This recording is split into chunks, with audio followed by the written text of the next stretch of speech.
नमस्कार दोस्तों, एक बार फिर आप लोगों का study with DK Dilip online YouTube channel पर स्वागत करते हैं। हम लोग चर्चा कर रहे हैं बीएड फर्स्ट ईयर के फर्स्ट पेपर में, जिसका ज्ञान एवं पाठ्यक्रम या शिक्षा के समाजशास्त्रीय आधार के रूप में हम लोग अध्ययन कर रहे हैं। इसमें हम लोग चर्चा कर रहे हैं सामाजिक परिवर्तन टॉपिक को लेकर के। हमने सामाजिक परिवर्तन में सामाजिक परिवर्तन का अर्थ, सामाजिक परिवर्तन की प्रक्रिया और सामाजिक परिवर्तन के घटक के बारे में अध्ययन किया। आज हम लोग चर्चा करेंगे सामाजिक परिवर्तन की विशेषताएं, सामाजिक परिवर्तन और सांस्कृतिक परिवर्तन में क्या भेद है तथा सामाजिक एवं सांस्कृतिक विलंबना क्या है। तो आइए देखते हैं कि सामाजिक परिवर्तन की विशेषताएं क्या क्या हैं।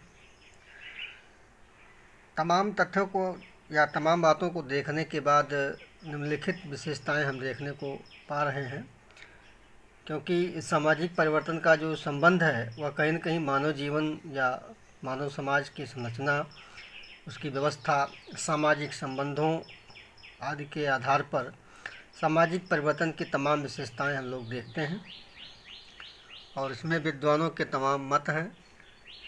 इनमें हम पहला देखते हैं कि यह सर्वव्यापी एवं सार्वभौमिक है।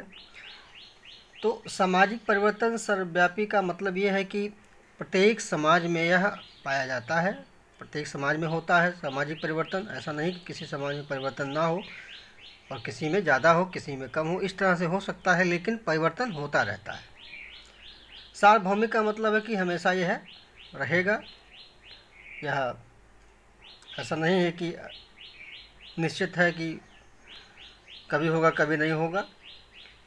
और यह एक प्राकृतिक घटना है, शाश्वत है, यह हमेशा चलती रहती है। ये एक प्राकृतिक घटना है, क्योंकि प्रकृति हमेशा बदलती रहती है, तो मनुष्य भी बदलता रहता है और इसमें सामाजिक परिवर्तन होता रहता है।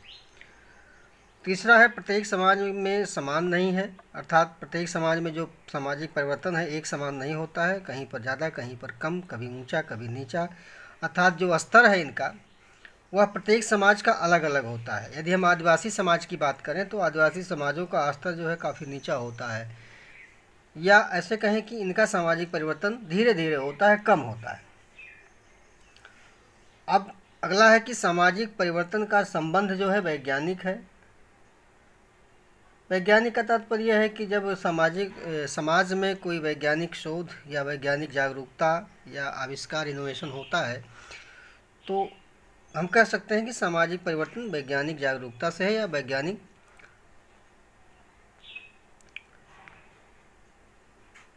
वैज्ञानिकता से है। अर्थात जब नए नए खोजों को किया जाता है तो कहीं न कहीं समाज में परिवर्तन होते रहते हैं। इसके बाद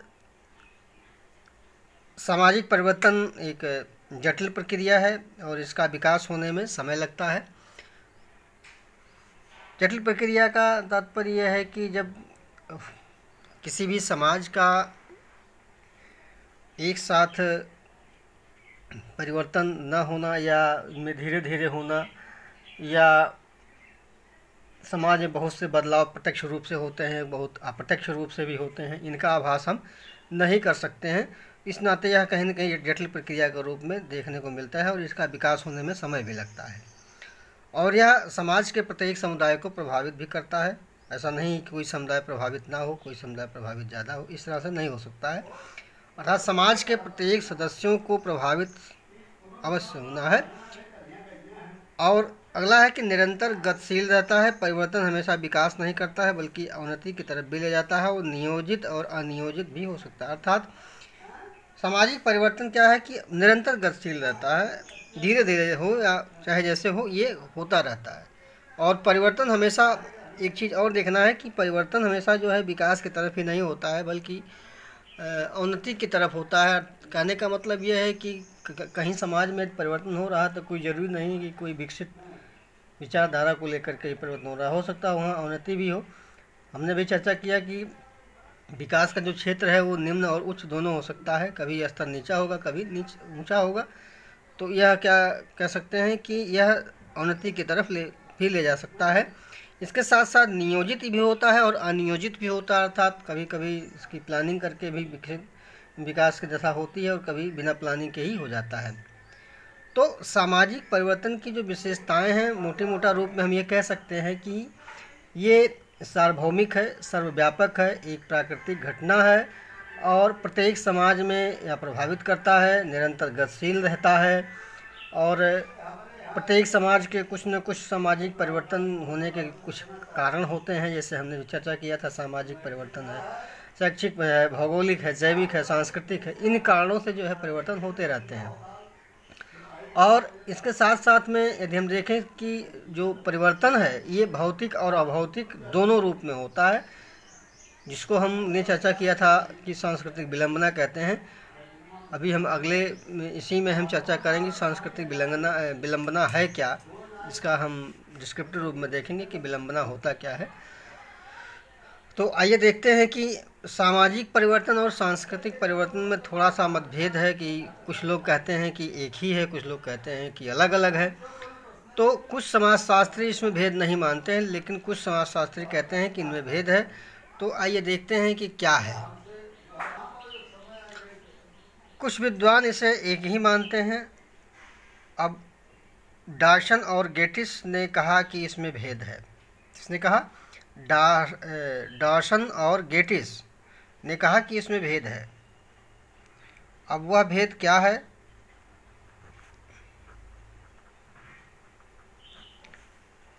इन्होंने कहा कि सांस्कृतिक परिवर्तन सामाजिक परिवर्तन है। सांस्कृतिक परिवर्तन सामाजिक परिवर्तन है क्योंकि समस्त संस्कृति अपनी उत्पत्ति, अर्थ व प्रयोग में सामाजिक है।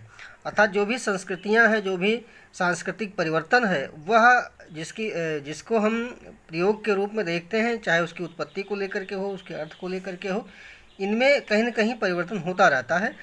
तो यह अलग अलग है। अब यदि हम सामाजिक परिवर्तन की बात करें, क्योंकि जो समस्त संस्कृतियां हैं यह अपने उत्पत्ति, अर्थ और प्रयोग में सामाजिक होती हैं, लेकिन यदि कुछ विपरीत बात देखें, जो समाजशास्त्रियों ने इन दोनों को भिन्न माना है, कहा कि दोनों में वास्तविकता यह है कि सामाजिक परिवर्तन और सांस्कृतिक परिवर्तन में अंतर होता है। अर्थात अंतर का तात्पर्य यह है कि सामाजिक परिवर्तन जो है वो समाज की संरचना, संगठन में हुए बदलाव से लगाया जाता है, जबकि सांस्कृतिक परिवर्तन जो है सांस्कृतिक विरासत, रहन सहन, खान पान, विवाह, साहित्य, वेशभूषा, विश्वास आदि में होने वाले परिवर्तन से लगाया जाता है। तो सामाजिक परिवर्तन समाज की संरचना में हुए बदलाव को देखा जाता है, जबकि सांस्कृतिक परिवर्तन में उनकी भाषा, रहन सहन, खान पान इत्यादि को लेकर के देखता है। तो इस तरह से हम कह सकते हैं कि सामाजिक परिवर्तन और सांस्कृतिक परिवर्तन दोनों एक ना होकर के बल्कि अलग अलग हैं। अर्थात किसी भी व्यक्ति या किसी भी समाज की संरचना जो है या उनकी जो संस्थाएं हैं, उनका जो संगठन है, उनमें जब बदलाव होता है तो वह सामाजिक परिवर्तन कहा जाता है। लेकिन यदि उसी सामाजिक संरचना में जो भी संस्कृतियां हैं, चाहे वह रहन सहन को लेकर के हो, वेशभूषा को लेकर के हो, या भाषा को लेकर के हो, आचार विचार विश्वास को लेकर के हो, खान पान को लेकर के हो, विवाह को लेकर के हो, ये सारी जो फैक्टर हैं इनको लेकर के यदि परिवर्तन हो रहा है तो वो क्या है? सांस्कृतिक परिवर्तन है। इसके बाद यदि हम उदाहरणों से इसको समझें तो प्राचीन काल में जब हम देखते चले आ रहे हैं कि दलितों व अछूतों को घर या मंदिरों में या सार्वजनिक स्थलों पर आने जाने का, मंदिरों में जाने का, प्रवेश या उन्हें पूजा पाठ करने का जो है समान अधिकार नहीं था या उनको जो है स्थान नहीं मिलता था। तो उस आधार पर यदि हम देखें तो इनको वर्जित माना जाता था। लेकिन वर्तमान समय ऐसा है कि उन्हें समानता का व्यवहार करते हुए, उनके साथ समानता का व्यवहार रखते हुए सभी स्थलों, धार्मिक स्थलों पर, मंदिरों में या कहीं भी जहाँ पर सहभागिता को रखा जाता है, तो यहाँ पर सामाजिक परिवर्तन को हम देख सकते हैं कि कहीं भी कोई भी अछूत या कोई भी दलित वर्ग का व्यक्ति आ जा सकता है और रह सकता है। तो इस तरह से यह सामाजिक परिवर्तन। लेकिन यदि हम ऐसा कहें कि सामूहिक भोज में साथ साथ बैठकर खाना खाने से या रिश्तेदारियां बनाने से, ये क्या है? ये सांस्कृतिक परिवर्तन है, जो असमानता को दूर करके जो है सांस्कृतिक रूप से एक साथ एक भाषा, एक साहित्य या एक विरासत को लेकर के चलते हैं तो यह सांस्कृतिक परिवर्तन कहा जाता है।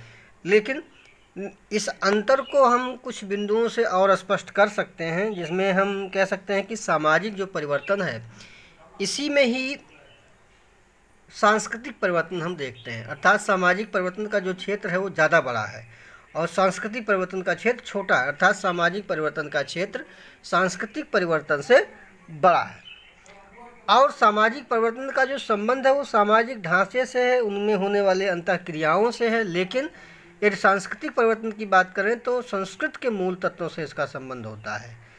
और यदि सामाजिक परिवर्तन एक प्रक्रिया के रूप में है तो सांस्कृतिक परिवर्तन जो है इस सामाजिक प्रक्रिया का क्या है, उपज है, उत्पत्ति का कारण है सामाजिक परिवर्तन। और यदि सामाजिक परिवर्तन की गति क्या है, ज़्यादा तेज होती है तो सांस्कृतिक परिवर्तन की गति धीमी होती है। तो सामाजिक परिवर्तन के कारण ही सांस्कृतिक परिवर्तन होता है ऐसा माना जाता है, जबकि सांस्कृतिक परिवर्तन के कारण सामाजिक परिवर्तन संभावित हो सकता है। ऐसा आवश्यक नहीं कि सांस्कृतिक परिवर्तन हो रहा है तो सामाजिक परिवर्तन भी होगा, लेकिन यदि सामाजिक परिवर्तन हो रहा है तो सांस्कृतिक परिवर्तन अपने आप होगा, ऐसा माना जाता है। तो ये रहा सामाजिक परिवर्तन और सांस्कृतिक परिवर्तन को लेकर के विद्वानों द्वारा जो मत दिए गए थे। कुछ ने कहा कि इनमें भेद है, कुछ ने कहा कि भेद नहीं है। इसके बाद हम थोड़ा सा चर्चा कर लेते हैं कि सांस्कृतिक विलंबना क्या है। तो हम देखते हैं कि प्रत्येक समाज में दो प्रकार की संस्कृतियां होती हैं, एक होती हैं भौतिक और एक होती हैं अभौतिक। भौतिक संस्कृतियों को हम प्राविधिक संस्कृति भी कहते हैं और अभौतिक संस्कृति जो है ये मूल्य संस्कृत या आचार विचार को लेकर के चलता है। यानी जो प्राविधिक संस्कृति है या भौतिक संस्कृति है यह उन टेक्नोलॉजी से है या उन मशीनरी व्यवस्था से है जो व्यक्ति के लिए या समाज के लिए एक प्रभावपूर्ण अस्तित्व रखता है। लेकिन यदि अभौतिक को देखें तो यह मूल्य विचार आदर्श सिद्धांत को लेकर के चलता है जो समाज को स्थायित्व प्रदान करता है। अर्थात जो संस्कृति है या जो मूल्य है वह संस्कृत में परंपरागत मूल्यों से लेकर के और नवीन मूल्यों तक की जो है स्थापना की बात करता है। लेकिन यदि ऐसा कहें कि जो संस्कृति या जो मूल्य संस्कृति भौतिक संस्कृति से पिछड़ जाता है या पीछे हो जाता है तो उसे हम सांस्कृतिक विलंबना के नाम से जानते हैं। तो कहीं न कहीं सामाजिक सांस्कृतिक विलंबना जो है इसमें भौतिक की अपेक्षा अभौतिक का पिछड़ना या पिछड़ापन होना ये सांस्कृतिक विलंबना का परिचायक है।